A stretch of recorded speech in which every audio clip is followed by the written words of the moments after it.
Today we have a very special guest. I'm going to give him a little intro here. He is a country artist from Carrollton, Missouri, who initially went viral on TikTok for his song Liquor and Pills. Now his music earns millions of streams from the loyal fan base he's built as an indie artist. One of our favorite things about him is that he not only writes catchy melodies, but his songs contain powerful messaging most other artists won't talk about. He's unapologetically himself, and we're honored to have him as a guest today. Please welcome Bryan Andrews. Let's go. What's up, man? Hey, what's up, y'all? What's up? How you feeling? I'm feeling good. How are you guys? Very good. Especially now that you're here. Yeah, that's what you I'm guys talking need about. me to step out? Or? No. I'm done. Yeah, Connor seems to really like Bryan. Dude, I love Bryan. Happy to be here, guys, man. Thanks for having me. Yeah, no doubt. All right, so I'm curious. When did you start making music? I started writing when I was like 18. I was still in college at the time, and then I really started writing when I was about 20, when I started working on the road. How old are you now? 25. And you say working on the road, like driving? No, I was a pipe welder. Okay. Working construction. Yeah. So you just kind of felt like you're working on the road. You don't have many people you know other than coworkers, so you had a lot of time, or what? Well, I mean, we was working a lot of hours, but Okay. I mean, I went to college for music, and then I just ended up dropping out of college because I was, doing a lot of stuff I probably shouldn't have been doing. But then I got into welding because all my buddies were welders from my small town, and then I started working on the road with them and just went from there. And we worked a lot of hours, but you're 8-9 hours away from home. You can't just go home on the weekends or go home right after work and everything. So you're sitting in a hotel pretty bored, and if you ain't drinking, you're doing something else. I found. Well, at least you chose to use some of that time productively, and start making some music. Yeah, for sure. What was it like being in the welding industry and then thinking, I'm going to pursue music? What were your coworkers like? Were they supportive? Was there any hesitation on their end, like any teasing, like, bro, you're going to do music? What? Oh yeah, for sure. I think when I first because I was just putting up YouTube videos and stuff in my hotels and stuff like that, and everybody just thought it was kind of cool, like, oh yeah, dude, this guy plays guitar and kind of writes songs about the road and stuff like that. And then when I got TikTok, that's when it really took off. And then when I finally decided to quit my job, everybody was pretty well on the same page. Like, go you should for quit or whatever. Yeah. Did you start TikTok with the intention of pushing your music, or did you have it first and then you're like, I'm going to post some of my music? Well, I feel like I was late to the TikTok game. All my buddies had it and everything. Yeah, everybody had it already. And like now looking back on it, I feel like I'm early because now people are just now starting to come into it. But then I felt like I was late, and then I just, got on there to watch funny videos and stuff like that. And I was like, well, I can post, some stuff here and there, some covers, or some, stuff I've written or whatever, little 60-second clips and stuff. And then it just, took off from there. When did you jump on? Do what? TikTok. When did you start? It was like October, like 2 years ago in October. So a little over 2 years ago. Wow, 2 years ago, and you were like feeling like you were late. Yeah. Wow. Well, just because like when I got on there, like it felt like I was seeing all kinds of country musicians, like all the guys in the 615 house, Cooper Allen and like Priscilla Block, they were already on there and grinding and stuff like that. So that's when I really kind of was like, because I was watching them, I was like, well, man, maybe I could do that. I mean, I'm not in Nashville or anything, but whatever. I was still working on the road and stuff like that. And, Now, have you connected with those guys now, the people in that house or other people you see? Like, have you connected with other artists, or you just doing your own thing? Yeah, I've connected with quite a few other artists, just through meeting them through TikTok, following people back and, hitting people up and stuff like that. But no, we haven't done, but not really in Nashville. There's a couple guys down there that I talked to, but paths haven't crossed yet. Yeah. What was the first piece of content that blew up for you? Was it a cover or was it one of your original songs? The first piece of content that I ever had get like over 1 million views, it ended up getting like 4 million. I had like 3,000 followers or something like that, and it was actually just like a funny video. It wasn't even singing or anything. It wasn't even music? Yeah. No. Wow, that's cool. We're going to have to scroll back and find that. I want to see that. Yeah, you it's funny. But the first video I ever saw of you was you shouting in your car about being a homewrecker. Tell me, how did you come up with that song and then that hook for that video, because you said, I'm probably going to lose a lot of followers for this, but I don't give an F. And it was the catchiest hook. I'm like, what is this man about to say? It's going to be controversial. I want to hear it. Yeah. Well, I was like talking to this girl kind of, and I didn't know at first that she had a boyfriend or anything like that, or whatever. And then it kind of just like got to be too much. And then I found out that she did, and I was already invested, so I was like, well, I ain't, whatever, fuck that guy. I don't care. I don't know him. And then, I was sitting down one day, and she had told me that she didn't want really to talk to me anymore. And I was like, all right, sounds good, whatever. And I was sitting there thinking about it. I was like, what, I don't care. It is what it is. And then I thought of that, the very last line, I'll be your home record, first. And then I just wrote the chorus to it. And I was like, that's kind of catchy.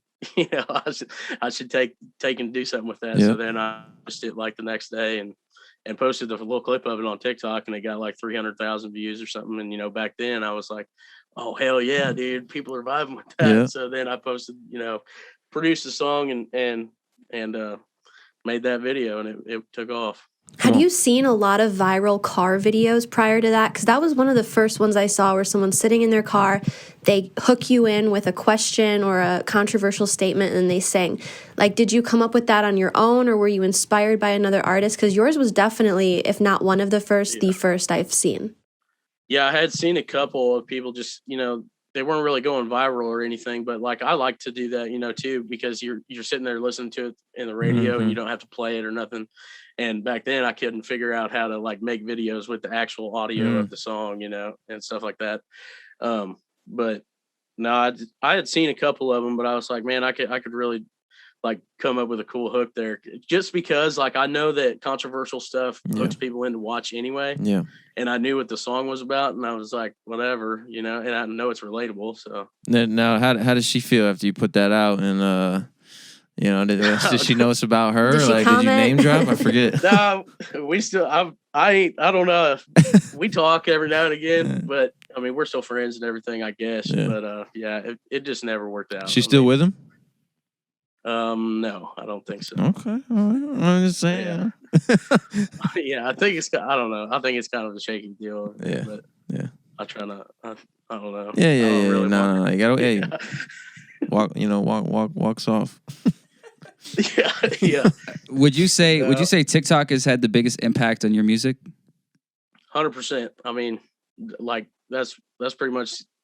I mean that and YouTube, but that's pretty much the only thing that really drove. I feel like the way I explain it is like TikTok's like the motor to drive people other places. You know what I mean? Mm-hmm. So for me, it was like really, really cool to get like the amount of views, because views like that aren't valued. Like the view on it, a YouTube view is much more valuable than a TikTok view. So at first I was driving people to YouTube, and I was starting to see, decent revenue coming in from that. Just while I was working on the road, and I was like, well, shit, if I could actually start putting out music, maybe I can quit my job. So and then, it's TikTok. As far as YouTube, are you talking like music videos for your songs? Is that the kind of content you were putting there?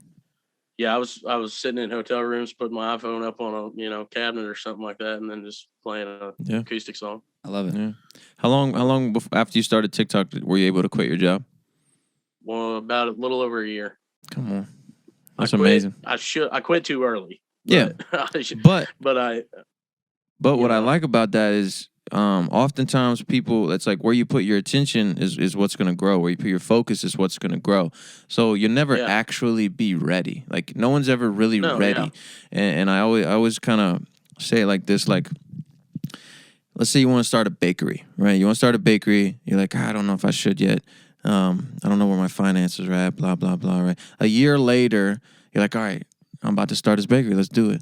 And the only thing that changed between then and a year later was how you felt about it. You still have no idea the outcome. You still have no idea, like, are people going to buy my bread? You still got none of that. Those answers are still out there. The only thing that changed was how you felt about it. So why wait? Mm-hmm. Exactly. And at that, I mean, you sacrificed a year. Yeah. You sacrificed time, Yeah. That's the way I felt about it too. And I was like, I don't want to have a plan B. Like I'm never going to lose the ability to weld. You know what I mean? But I didn't want to, I never had that mindset. When I quit, I was like, I'm not coming back. Yeah. You know what I mean? Yeah. And I think that's another thing that drove it, because I was like, you know, like I got to keep making content. It would like I was stop or not just making, you know, music content, but like if I didn't have music to promote, I'm making funny videos or something like that, you know, and because I don't have a podcast or anything, you know, and stuff like that. So, but that's where I, you know, thrive. I like being a funny guy. You know, I'm a fat guy. I had to learn how to be funny at a young age. So. And since you've been doing this independent full time, I'm sure you've had a lot of labels and managers reach out. Have you taken meetings? Do you have a manager? What's your team looking like? Is it just you? Yeah. Well, actually, I work with 48 Hours and with Alex and Steve. Yeah. Yep. But they came in at Home Wrecker. When Liquor and Pills went off, you know, it was my debut single, you know, first song ever, and it got that one video that hit like 15 million views, and I was like, oh, dude, I'm famous now, you know what I mean? Yep. And so I was like, oh, this is awesome, you know, and that's when I really had the most like label interaction or like, you know, most outreach, because I think I was so fresh and everybody knew it. Oh yeah. And so I was like, okay. And so I took the meetings or whatever, and, you know, I mean, things just didn't work out, which I'm thankful for now, because I, you know, started working with Steven and Alex. But I think that like being an independent artist in today's world is not that big a deal, you know, like it's okay to stay that way, you know, and I'm just thankful that I didn't get taken advantage of, you know, like extremely hard or, you know, stuff like that. If anything ever comes up like that again, feel free to reach out to myself or kind of, because I've been in those boats, I've been in those conversations, and I have a strong opinion one way or the other. Obviously, it's always up to you, but at least I can give you maybe another side of what that could look like if you were to, you know, do one thing or the other. Right. Yeah. Exactly. I think for me, it's like that first experience, like I had to have that, you know, where like a deal didn't happen or where like, because it humbled me, you know, like it brought me back to like, okay, I still got to grind, you know what I mean? Because then I was like, well, I didn't even really have a vision for the next songs I wanted to put out, you know, or like what I wanted to sound like.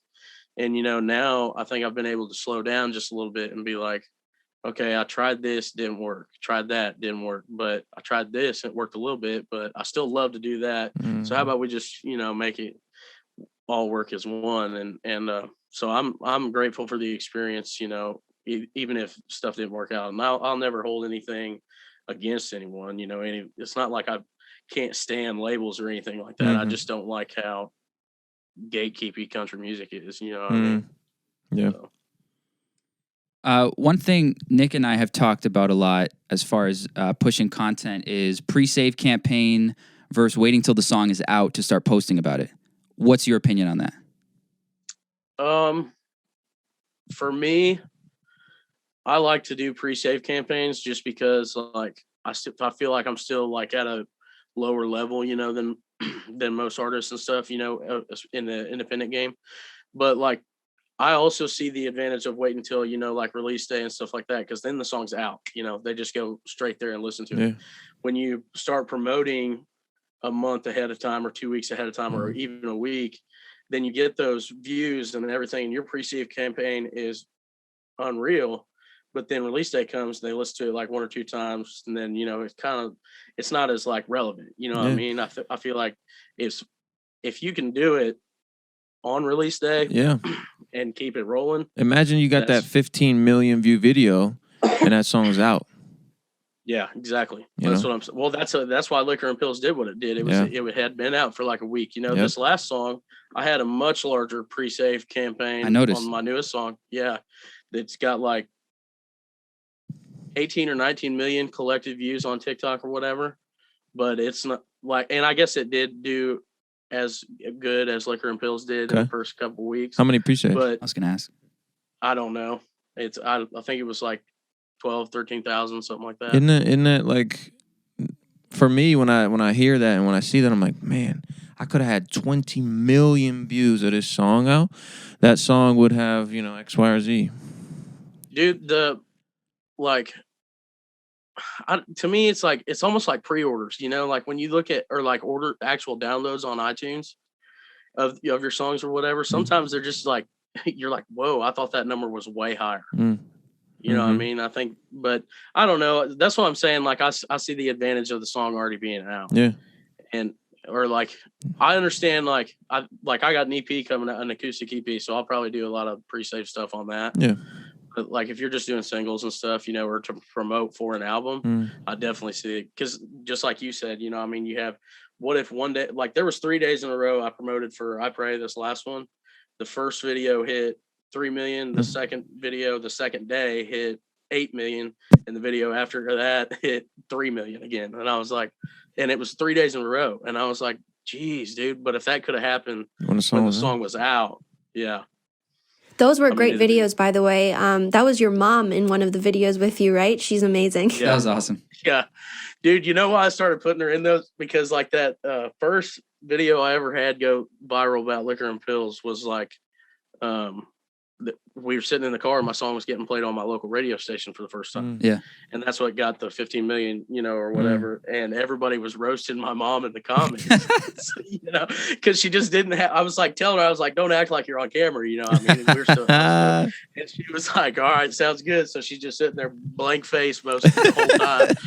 And everybody's just going after her. Like, mom didn't pass the vibe check. I mean, Poor mom. It was hilarious. I mean, she thought next time it's mom, act like you're on camera. Exactly. Yeah, exactly. Mom, if you could start crying at some point, that'd be fantastic. Yeah. Well, it seems like it worked out. My baby. Because then everybody started writing comments and engaging more with the content. So, oh, dude, yeah, it had like 20,000 comments. Crazy. I bet 10,000 of them were like, "What's up with your mom, bro? Is your mom deaf?" Yeah, yeah, but. No, that's why I started putting her, you know, in the like skit videos and stuff like that, which are huge right now on TikTok. That's what I was going to ask you. Those 3 videos you were referring to were all skits, right? And those perform so well. Are you finding that skits at this moment are just like outperforming all your other types of content? 100%. Why do you think that is? Even, longer form content. Yeah. Watch time with TikTok. Like, I think for me, I had, even when there was only 60-second videos, you know, I was posting like 56, 57 second videos every video, you know? And so like short form content, I feel like just never really worked for me. I think there was a few times that it did, but algorithmically short form is based off of how many times did people watch this. Long form is did they watch it all the way through? And if they watched it all the way through twice, then that junk's going crazy. Yeah, exactly. That was the big thing for me, you know, like if it's over, like especially when I first started doing longer form content, like when I would do comedy skits or whatever, it was like, if I had a video over 2 minutes or like over 2 minutes and 15 seconds, then it only got about 300,000 views. But I did a long form content video that was like 1 minute and 37 seconds that got 8 million. You know, so I think it was, but it didn't get as many people that completed, you know. One trouble I have with it is I'll do a long form video and my video will get copyright claimed with my own song in it. So I did it was when I first started doing skits. It was like 2-3 months ago, maybe even longer than that, like in September or something. But I did like 3 in 1 week one time and all 3 of them got flagged. Yeah.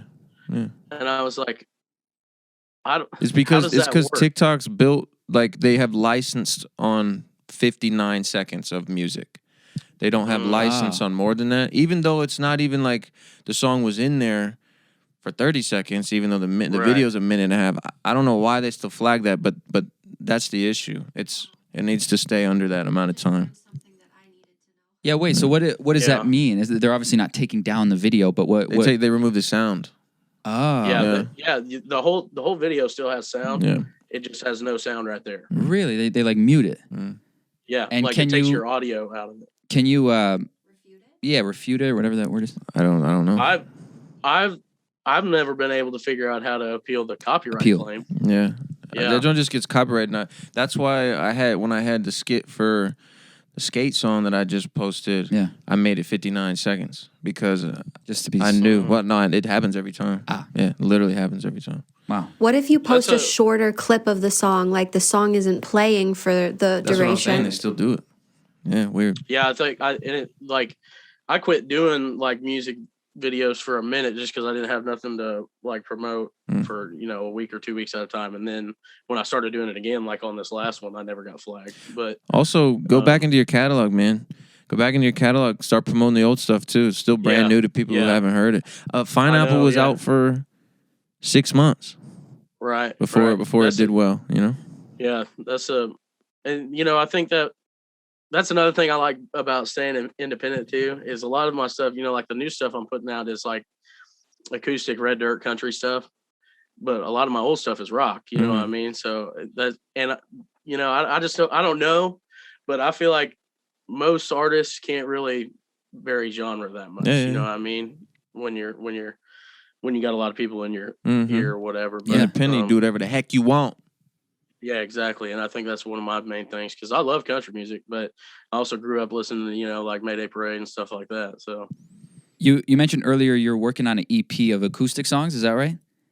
Yeah. Is that acoustic versions of songs you've already put out or all original? Nope, all original, unheard songs. It's gonna be fun, dude. Amazing.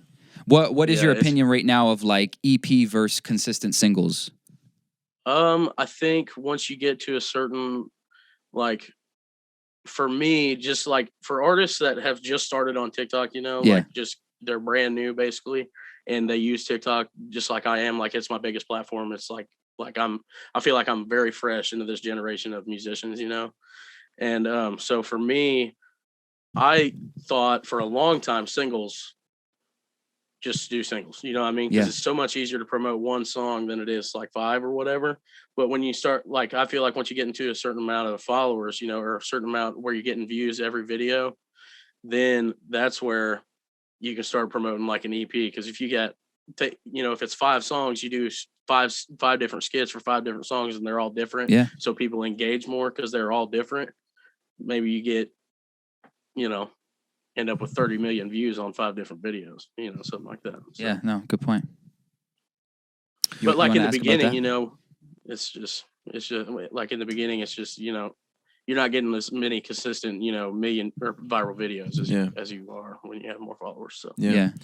No, I got something here I relate to you a bit on, because I still live in my small town in Virginia. I never left it. I don't plan to. Like, I'm visiting Vegas when we do these type of things, but I still live in small town. And do you still live in your? Yeah, I still live in my parents' house, homie. No, I love it. I live in my mother-in-law's basement. Yep. So do you think that you, with the internet, doing whatever you want, do you think you need to move? Do you think Nashville's a place for you, like in the future? Do you think that will help your career? Do you think you need it? Because for me, I feel like I can do everything I need to from where I'm at. Man, I think especially in today's world, so much of the money that we make as musicians and stuff, as long as our bills are paid and our, families are taken care of, then a lot of that money, we love doing this. So we just put it back into the business. So like when we need to take trips to go make content or go do collabs with other people or go do writes with other people and stuff like that, we just, we have the money to go do that. And it's, so for me, no, I like, don't get me wrong, I don't hate Nashville, but I don't love Nashville either, and I don't like the big city. I mean, I've always been a small town boy. And probably you go to Nashville and you gotta friggin' start kissing people's butts and rubbing their feet. Yeah. And, exactly, to play a show for $100 because you're getting to play at their venue. Yeah. Like, fuck your venue. I don't give a shit. I don't need your venue. I got 3,000 people in my hometown. That ain't no shit. I can go to my buddy's dad who owns a bar 30 miles up the road and be like, "Hey man, can I play at your bar?" He's like, "Yeah, sure. Here's $500." Ain't nothing to it, dude. Like, I feel like, I mean, it's just, and like, especially with like with independent artists, all the things that you can access once you start making more money and you start getting more capital and stuff like that with marketing and booking and stuff like that. I mean, it's just. And especially in today's world, in the new age of the internet and stuff like that, artists could end up being completely digital. I mean, I know that I haven't played really that many shows in the last year, and I've still made it. It wasn't like I mean, I'm not making bukus amount of money, but I'm not, you know what I mean? And I'm only growing. And you're doing what you love. Exactly. And, you know, so that, and when my buddy calls me up, you know, wants to go to the bar and have a drink, I can go. You can do whatever you want. I can go at 11 a.m. on Tuesday. Exactly, man. That's what I'm talking about. And I don't know, man. I just think that, like I said, in the new age of the internet and the way it is, like, especially with COVID, it's been so hard, you know, to like travel and do big tours and stuff like that. I know some people have, but I mean, there's plenty of ways to make money. And it's more eyes on the internet than in person. Right. And there's like in Nashville, I just feel like it's not just Nashville. I hate saying that because it ain't just Nashville, but it's like, I feel like Nashville's probably the worst about it. But it's like you get down there, you move down there and you get in these cliques and you have to do what people are telling you to do all the time. Not that you have to do that, but it's just like, you don't want to upset people who are trying to help you succeed, and you're constantly around them. So you can't ever like just be a buddy with somebody, you know, it's always business all the time. You know what I mean? It's just like, I can take writing trips down there and that's whatever, you know, like I don't have to. That's what I was going to ask you. Do you write for other artists? No, I've done a couple of co-writes and stuff like that in Nashville with a couple of buddies, but they haven't cut them or anything. Yeah. And is that something you enjoy? Yeah, I do like writing. I mean, especially just getting in, you know, in a writer's room with other people, because for a long time it was just me and myself in a hotel room, you know what I mean? So it's a nice change of pace and stuff like that. And like, I had never written like I'd never gone to a producer's house or like a writer's house where they were producing, you know, on a laptop and stuff. Like, you don't even need a guitar or anything like that. Everything I've ever written has been on, you know, acoustic guitar or whatever. And so it's cool to me, you know, it's a cool experience. So, yeah.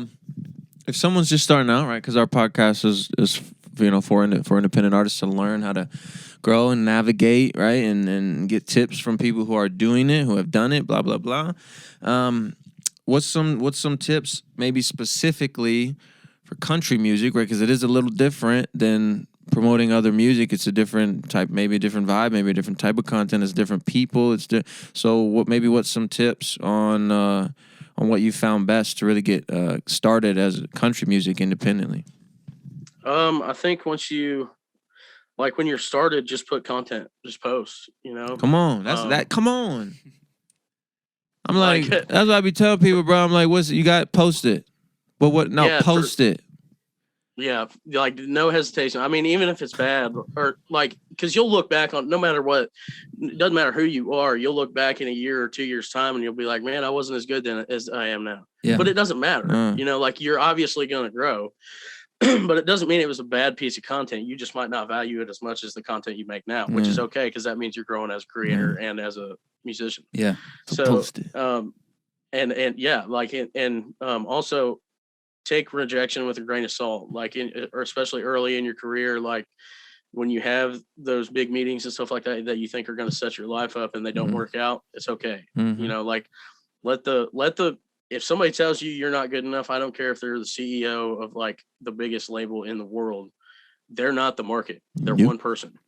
Correct. You know what I mean? Like, they might have a little more experience with what works on radio and stuff like that. But first of all, nobody gives a fuck about country radio anymore. And second of all, just let the fan base you're trying to appeal to decide whether you're good or not. Don't let somebody. Come on now, feed it to the wolves. You gotta put it out there and let them decide. Yeah, that's exactly. The only people. There's a market for everything. I could sell freaking shoes with Skittles in them. You could. Somebody out there wants that. Exactly, man. That's what I'm saying. Like, you just have to put it out there. You have to let other people decide whether, you know, your content is good content or your music is good music, you know, and just grind. I mean, just be happy. Write for yourself. Don't write what you think is going to be like trendy or whatever. I mean, sometimes I guess you could do that, but just, you know, write what you want to write. Come on. So. Come on. I could kiss you. Big thing for me. Well, dude, that's something I feel like you've been doing amazingly well. And I can't wait to see how the rest of the year goes for you. Yeah, appreciate that, man. Appreciate you guys having me here. Hey, number 6 on iTunes charts. Yeah. Come on. Yeah, for sure. Insane. That was independent. It was really cool, man. Yeah, that's what I'm talking about. Like, Liquor and Pills went number 6. I remember I was like, dude, I just want to break the top 5, and it just never did it. It got so close again, you know. You'll get it this next year. Next one. Yeah, but or just post it again, dude. Yeah, you know what I'm saying? I mean, it was cool. It was cool. Like, you know, I mean, home record. It was a good year, dude. Like, very first year doing this full time, and I mean, I have no complaints. I'm doing what I love for a living, first off, and second of all, I mean, Liquor and Pills went number 6. I Pray went number 6, and Home Record went number 1 on the rock chart. You know, so that was, I mean, come on, dude. All from your cool. freaking mom's house. Yeah, straight up. I'm sitting in my bedroom closet. Come on, right now. Shout out to your mom. Sitting here. Do what? Shout out to your mom. That's right. I'll have to tell you guys. Just sitting there like this. Yeah. That's how it was. Dude. She just, and she had like a little smirk on her face too. Like at the very beginning, she was just like, and then it went away. Yeah, and then it was the more the music played. Yeah, the more the music played, she was like, all right. Right, man. Just dead face, man. But no, this is I like this podcast. This is awesome. I'm glad you guys are doing it. How long you guys been doing this? What it's new? Yeah, it started with just Bree and I. We did 3 episodes, and then I connected with Nick recently on TikTok, and then we started talking. Yeah. And he's like, this sounds like something I would love to be involved in. And literally 2 weeks later, he's here. He's been here for almost 3 days now, and we've filmed like 11 episodes. So yeah, the last 2 days we've been going crazy, but it's been really fun. And it's gonna be a nice big podcast. It's gonna be nice. Yeah. Yeah, I agree. I mean, this is really cool. Thank you. We're not going to let it not be. Yeah, exactly. Right? I think I saw some videos the other day. Yeah, I've just been like, so TikTok. some content I was filming before Nick got on board, I've just kind of been recycling it and posting it just to get some viewers here and there. And then I'm hoping to by next week do like a launch and be like, here's Nick D, here's the brand, here's our website, all of that. I just have to finish the website. That's on me. Yeah, well, you guys get around to sharing stuff and stuff like that. You know, I'll do edit and stuff like that. Let's go. It's gonna be great, man. Hey, Bree, why don't you tell everybody where they can find him and his music, his social, all that kind of stuff. For sure. So Bryan, this year, he's coming out with an acoustic EP, so keep an ear and eye out for that. Do you have a release date for that? I do, but I don't want to say it yet. All good. I mean, yeah, I'm literally about to upload it all. Well, if you have announced it by the time we upload this, we'll have that in the description. So all good. Okay. Yeah. And you can find him at Bryan Andrews on all streaming platforms. Bryan with a Y, not an I, and at Bryan Andrews Music on TikTok and Instagram. Keep killing it, man. Thanks for being here. Hey, appreciate it, guys. Appreciate you having me. All right. It's a marathon, it's not 100 meters. Yeah, play my cards right, I ain't bluffing either. Yeah.